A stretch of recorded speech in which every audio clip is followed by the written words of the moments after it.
The king has abdicated the throne. A new dawn is coming. A new line of unsullied kings. You are the Queen of Dragons. You have an absolute power within your grasp.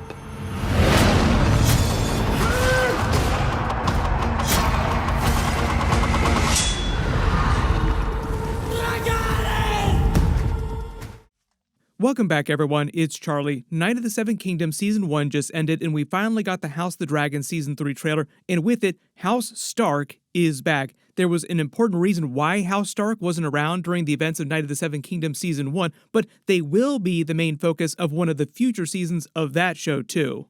Working on this also reminds me that I needed to get a replica of Ice. Longclaw is like the closest thing I have to a Stark sword, which doesn't really exist in this way during this part of the timeline because Longclaw is still with House Mormont on Bear Island. They are much more involved in the earlier part of the timeline during the Dance of the Dragons on House of the Dragon right now in Season 3 with Cregan Stark and the Stark army called the Winter Wolves.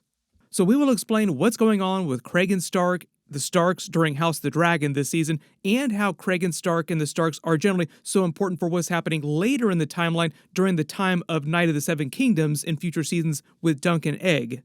I know there are going to be a lot of questions too about this whole Paramount Warner Brothers buyout, how this is going to affect Game of Thrones, House of the Dragon, Knight of the Seven Kingdoms, all the other Game of Thrones spin-off series long term. I will address that at the end of the video.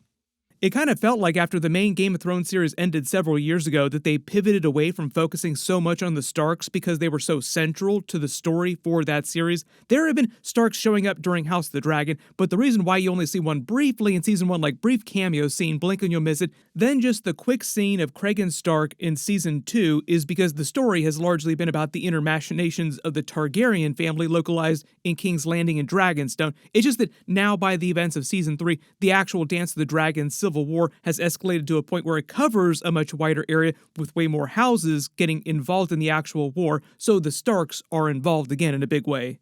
Cregan Stark actually told a joke about this during his scenes in Season 2, Episode 1. What was happening at the Wall and in the North was more important than what was happening within the Targaryen family in the South, at least at the moment when Season 2 was happening. Now that's changed because the Civil War has escalated to a point where now all the other realms, the other houses are involved.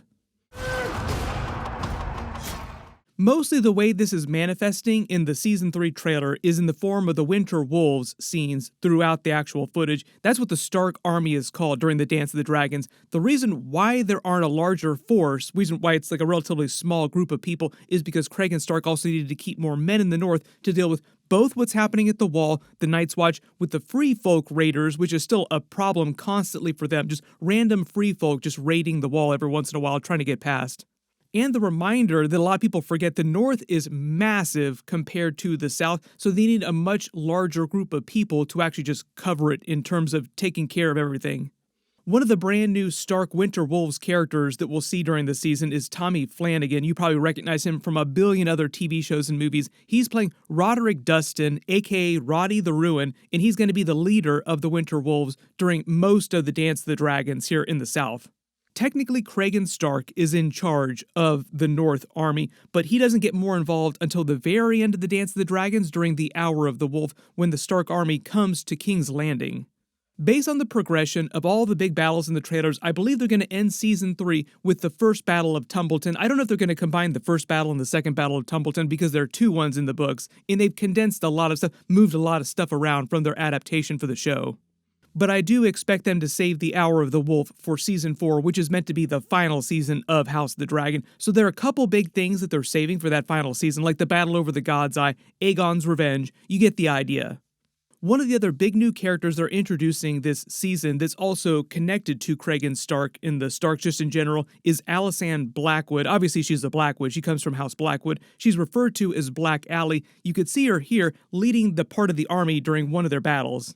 As you would expect, because House Blackwood had declared for Rhaenyra, she is fighting for Rhaenyra during the dance.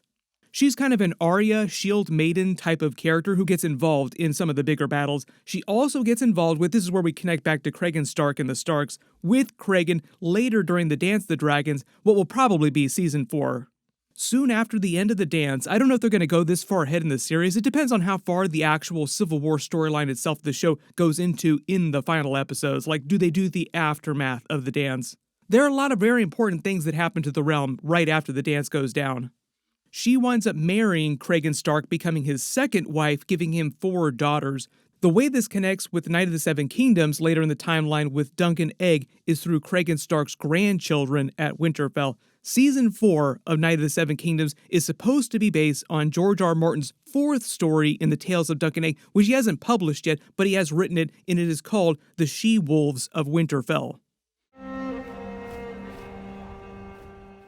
That is the term that the realm gives the female heirs of Cregan Stark as they battle it out in the north over a Stark succession crisis, which of their sons will become the next Lord of Winterfell during the time of Duncan Egg. So House the Dragon has been all about the Targaryen succession to the Iron Throne. Night of the Seven Kingdoms will do the Stark's version of that in Winterfell eventually.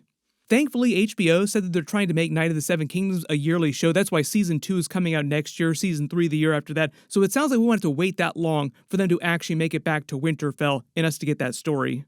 During Night of the Seven Kingdoms Season 2, which they're filming right now based on the Sworn Sword story from that novella, Duncan Egg decide after their main adventure in the Reach, during the Sworn Sword, that main part of Season 2, that they want to go to Winterfell because Cregan Stark's grandson, Baron Stark, who is the current Lord of Winterfell during that part of the timeline, at least at the beginning of the story, is rallying for more knights to fight Dagon Greyjoy in the Ironborn, which had been raiding the western coast of Westeros. So the Lannisters and the Starks are really focused on getting rid of the Ironborn threat, and Dunk can earn way more money from the Starks as part of their army. One of the other reasons why Dunk has always wanted to go to the north but has never been, like Sir Arlen of Pennytree never went north, he always stayed in the south, so Dunk never got to see the north when he was younger. Dunk never met his father, he doesn't know who he is, and he thinks that he might have taken the black, like maybe he was a thief who was forced to take the black, and if he goes to the wall, he might see a very tall person that looks a lot like him. So maybe, pretty good chance we'll get a scene with Duncan Egg at the wall, seeing the Night's Watch and looking out over the wall like we got at the beginning of House of the Dragon with Jace and Cregan Stark looking out over the wall.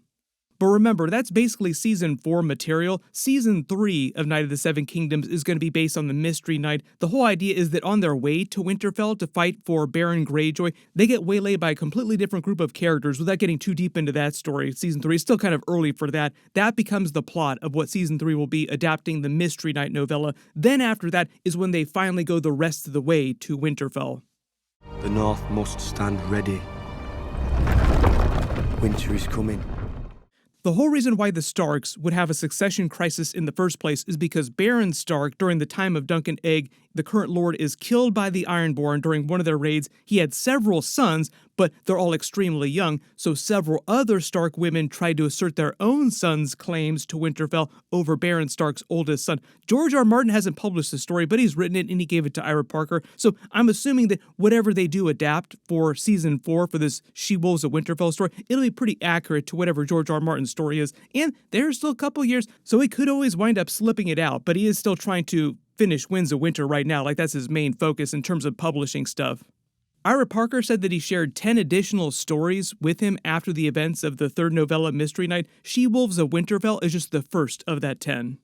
So if you are bummed that we haven't gotten more Cregan Stark on House of the Dragon or Starks just in general on all the shows recently, we'll be getting way more Starks this season on House of the Dragon and in future seasons of Night of the Seven Kingdoms. And if the Aegon's Conquest series winds up being the next major series after House of the Dragon, we'd see Torrhen Stark, the king in the north, the king in the north, because the realm was still divided into 7 different kingdoms before the conquest, so there were 7 different kings. Technically, Dorne had a queen, so it was the 6 kings and 1 queen that Aegon was going up against. Our ancestors treated in this very place. The Conqueror and the King in the North. Just to address the paramount-size elephant in the room, the big buyout news that you probably saw in the past couple of days, Paramount is now going to be the winning bidder for Warner Brothers because Netflix backed out. Paramount is paying $111 billion, count them, $111 billion for all of Warner Brothers' streaming side of the business, the movie studio, and the linear TV side of the business too, which includes everything that Warner Brothers is connected to. What this likely means for HBO, Game of Thrones, Night of the Seven Kingdoms, House of the Dragon, like all the other future Game of Thrones series that they would do, is that in the next 3 to 4 years after the buyout is actually done, it is a couple years of regulatory approvals that they have to go through. So it's going to be at least 3, maybe 4 years before you really start to notice a difference, and they try to combine Paramount Plus with HBO Max into a single streaming service. But at least the way they make the shows, the way they release them, won't change. That'll be the exact same. What you would probably see in 3 to 4 years when they're ready to do the next big Game of Thrones prequel is that Paramount might put a little pressure on them to do something that they feel like will be more financially successful and more popular, which would be something like in Aegon's Conquest. The good news in that, though, is that HBO has already been planning on that being the next real big series. So really, Paramount wouldn't be changing that much about what HBO is going to be doing in the next 4 or 5, even up to 10 years. So do not worry about any Game of Thrones related, HBO related stuff. We'll just be getting more of that the way they originally intended. That really won't be touched at all. Night of the Seven Kingdoms, even though being much smaller in scope, much smaller in vibe than House of the Dragon, like the other previous Game of Thrones series, was one of the third most successful things that they ever did, next to House of the Dragon and the original Game of Thrones series. So it actually paid off big for HBO going smaller. What I'm expecting with that long term is that will be their smaller show that they do on a yearly basis. Hopefully they do make it to 10 seasons, but I'm not going to hold my breath for 10 full seasons. Maybe at least 5, 6, maybe even 7 seasons. What'll wind up happening in the next couple of years, especially with all the Paramount buyout stuff happening year over year, taking a couple years to complete, is that Season 4, final season of House of the Dragon, will release in 2028. They've already revealed that. HBO has already put a date on the map. Night of the Seven Kingdoms Season 3 would also release in 2028, then Season 4 of Night of the Seven Kingdoms would be 2029, Season 5 would be 2030. That would probably be around the same time we see that Aegon's Conquest series. 2029, 2030 is when I would plan on seeing it.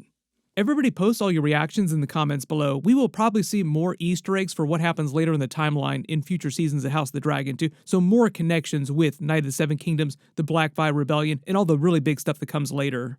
There's going to be a bunch of big stuff coming up. Because House of the Dragon Season 3 is releasing in June, we'll get more footage real soon, so whatever they do wind up releasing, of course I'll do videos of that. And they're in the middle of filming Night of the Seven Kingdoms Season 2 right now, so we'll probably get some footage and some bigger trailers for that later in the year too. Whatever footage they do wind up releasing for whatever we wind up seeing, I will do separate videos as well for that. I just did a much bigger Season 2 video. Click here for that, and click here for my last big House of the Dragon Season 3 trailer. Thank you so much for watching, and I'll see you guys in the next one.